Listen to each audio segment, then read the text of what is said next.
Service for the following counties in Maryland and Arundel, Calvert, Southeast Harford, Southern Baltimore, and St. Mary's. High wind warning in effect from 1 a.m. to 1 p.m. Saturday. The National Weather Service in Baltimore, Maryland, and Washington has issued high wind warning, which is in effect from 1 a.m. to 1 p.m. Saturday. Timing: late tonight through early Saturday afternoon. Winds northeast 30 to 40 miles per hour with gusts up to 65 miles per hour. Becoming north Saturday. Impacts: down trees, power lines, and minor structural damage. Driving high-profile vehicles in these conditions is dangerous. A high wind warning means a damaging wind event is expected.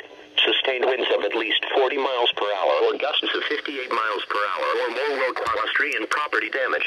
Anticipate power outages.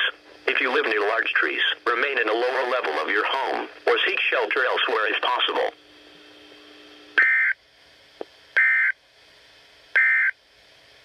The 11